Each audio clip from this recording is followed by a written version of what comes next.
नमस्कार दोस्तों, आज की इस वीडियो में हम बात करेंगे और जानेंगे एट्रॉफी के बारे में। यानी अंडकोश का जो सिकुड़ने की जो समस्या है वो क्यों होती है, उसके पीछे क्या कारण है और हम इसे कैसे ठीक कर सकते हैं, सुधार सकते हैं नेचुरली या इसके लिए कोई दवा लेने की ज़रूरत है, और अगर दवा लेनी है तो कौन सी। इन सभी बातों के बारे में डिटेल से बात करेंगे आज इस वीडियो में। लेकिन उसके लिए आपको इस वीडियो में बने रहना होगा और एक छोटी सी रिक्वेस्ट, अगर वीडियो अच्छी लगे तो लाइक ज़रूर करिएगा।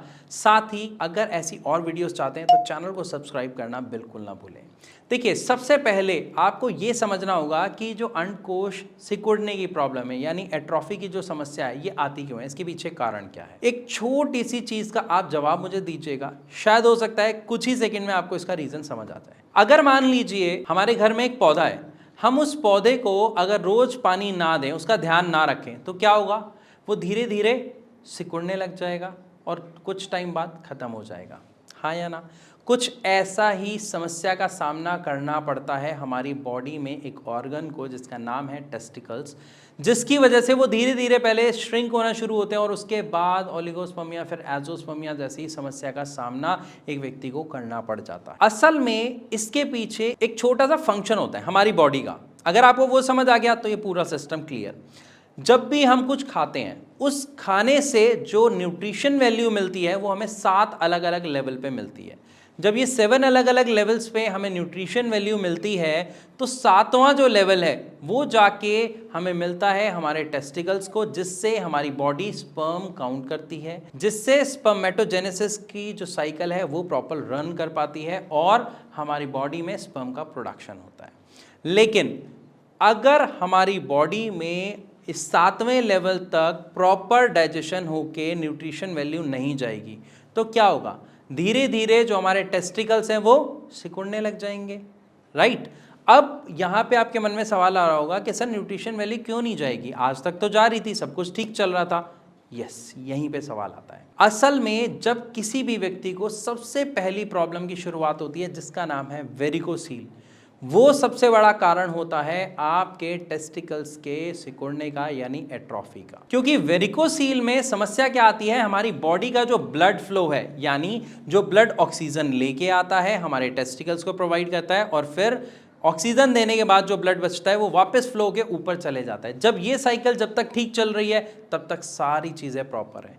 लेकिन जब किसी व्यक्ति को वेरिकोसील हुआ तो वेरिकोसील में क्या समस्या आ गई, मैंने अपनी कई वीडियोस में डिटेल में समझा रखा है। यहाँ पे मैं फिर भी आपको एक हिंट देता हूँ और समझाने की कोशिश करता हूँ कि हमारे वेरिकोसील में दिक्कत क्या आती है। जो हमारी वेन्स होती हैं इसमें वॉल्व होते हैं।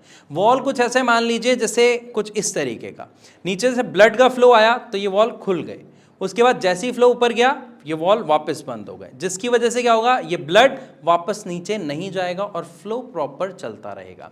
लेकिन जब ये वॉल खराब हो जाते हैं या प्रॉपरली वर्क नहीं कर पाते हैं तो ये वॉल खराब हो गए, ब्लड ऊपर गया लेकिन वापस नीचे आ रहा है, फिर थोड़ा सा ऊपर जा रहा है प्रेशर से, फिर नीचे आ रहा है। अब ये प्रॉपर काम कैसे कर रहा है, जो हमारे हार्ट बीट करता है तो प्रॉपर ब्लड हमारी बॉडी में उसी के अकॉर्डिंग फ्लो होता है। लेकिन जब वो फ्लो नहीं हो पा रहा तो ब्लड क्या होता है, नीचे थोड़ा इकट्ठा होना ज़्यादा शुरू हो जाता है और हमारे पेट से लेके टेस्टिस तक का जो हिस्सा है उसके बीच में जो नसें होती हैं उनका गुच्छा बनना शुरू हो जाता है, वो नसें फूलनी शुरू हो जाती हैं, जिसके कारण टेस्टिकल्स में पेन होना, इनफर्टिलिटी होना और आपके जो टेस्टीज हैं वो श्रिंकेज होना। धीरे धीरे आप देखेंगे कि एक टेस्टिकल सिकुड़ गया है, एक का साइज थोड़ा नॉर्मल है या फूला हुआ लग रहा है आपको वेन्स फूलने के कारण।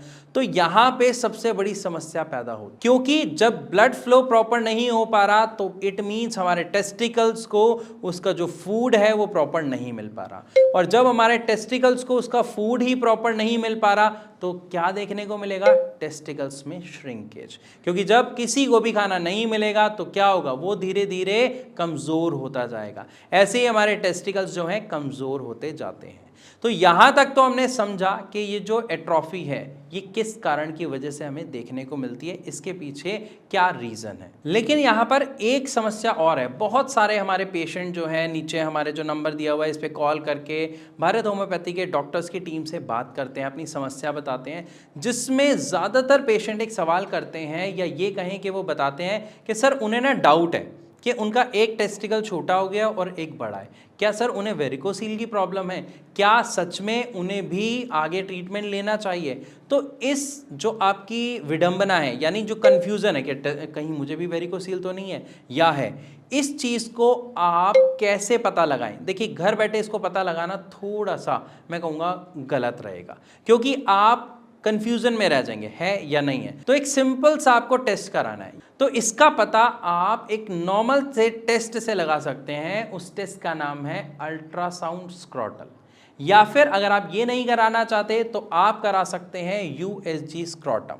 आप इन दोनों में से कुछ भी करा लीजिए, आप इससे सुनिश्चित हो जाएंगे जब इसकी रिपोर्ट आएगी कि क्या आपको भी वेरिकोसील है या नहीं है और आपको क्या समस्या आ रही है।